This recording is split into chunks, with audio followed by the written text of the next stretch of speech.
السلام علیکم، میرا نام ہے سمرن اور آپ دیکھ رہے ہیں سمیز وائس۔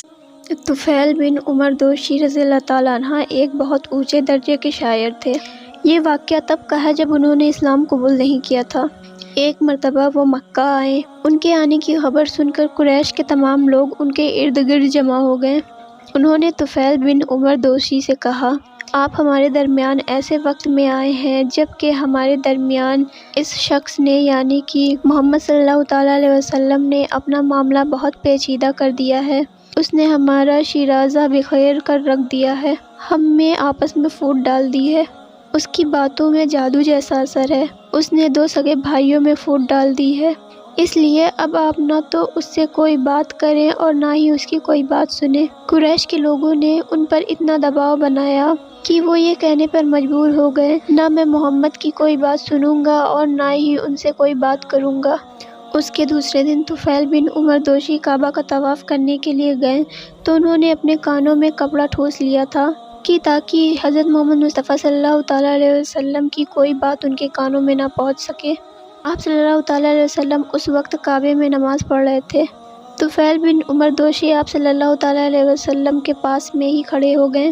اللہ تعالیٰ کو یہ منظور تھا کہ آپ صلی اللہ تعالیٰ علیہ وسلم کا کچھ کلام ان کے کانوں میں پڑ جائے، چنانچہ انہوں نے ایک نہایت پاکیزہ اور خوبصورت کلام سنا۔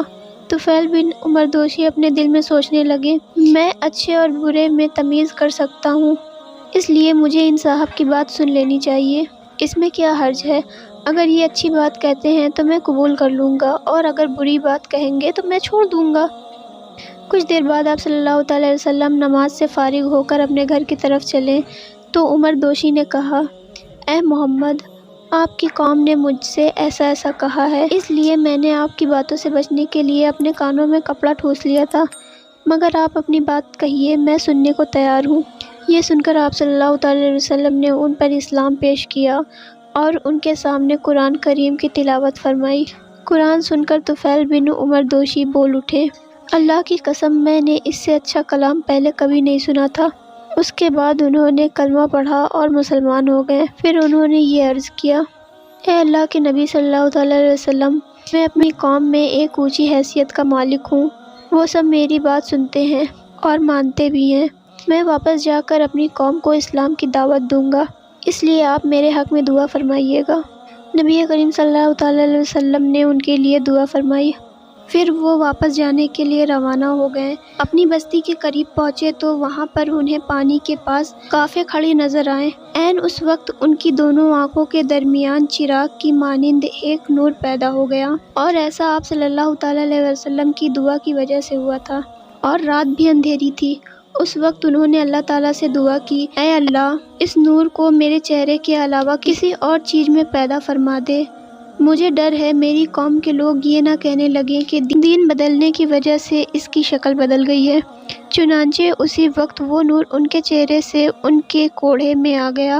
اب ان کا کوڑھا کسی قندیل کی طرح روشن ہو گیا۔ اسی بنیاد پر حضرت طفیل بن عمر دوشی رضی اللہ تعالیٰ عنہ کو ذی النور کہا جانے لگا، یعنی کہ نور والا۔ وہ اپنے گھر پہنچے تو ان کے والد ان کے پاس آئے۔ طفیل دوشی نے کہا، اب میرا آپ سے کوئی تعلق نہیں ہے اور نہ ہی آپ کا مجھ سے کوئی تعلق رہ گیا ہے۔ یہ سن کر ان کے والد نے پوچھا، کیوں بیٹے، یہ کیا بات ہوئی، تم ایسا کیوں کہہ رہے ہو؟ تو طفیل بن عمر دوشی رضی اللہ تعالیٰ عنہ نے جواب دیا، اب میں مسلمان ہو گیا ہوں، میں نے محمد صلی اللہ تعالیٰ علیہ وسلم کا دین قبول کر لیا ہے۔ یہ سنتے ہی ان کے والد بول اٹھے، بیٹے، جو تمہارا دین ہے وہی میرا دین ہے۔ تب طفیل بن عمر دوشی رضی اللہ تعالیٰ عنہ نے اپنے والد کو غسل کرنے اور پاک کپڑے پہننے کے لیے کہا۔ جب وہ ایسا کر چکے تو ان پر اسلام پیش کیا۔ وہ اسی وقت کلمہ پڑھ کر مسلمان ہو گئے۔ پھر طفیل بن عمر دوشی رضی اللہ تعالیٰ عنہ کی ماں بھی ان کے پاس آئیں، انہوں نے بھی اسلام کو قبول کر لیا۔ اس کے بعد طفیل بن عمر دوشی رضی اللہ تعالیٰ عنہ نے اپنی قوم کے لوگوں پر اسلام کو پیش کیا، لیکن ان کی قوم کے لوگ بگڑ گئے، انہیں اس بات کا بہت برا لگا۔ تو اس ویڈیو میں ہم نے جانا کہ طفیل بن عمر دوشی رضی اللہ تعالیٰ عنہ نے کس طریقے سے اسلام کو قبول کیا، لیکن اس کے بعد کیا ہوا جب انہوں نے اپنی قوم کے لوگوں کو اسلام کی دعوت دی تو ان لوگوں نے کیا کیا۔ آپ کی مخالفت کی یا اسلام کو قبول کر لیا؟ یہ جانیں گے ہم اس ویڈیو کے نیکسٹ پارٹ میں، یعنی کہ سیکنڈ پارٹ میں۔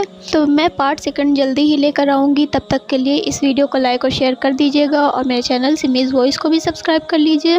لائک اور شیئر کرنا بالکل بھی نہ بھولیے گا، کیونکہ لائک اور شیئر کرنے میں صرف ایک کلک ہی تو کرنا ہے، تو پلیز کر دیجیے۔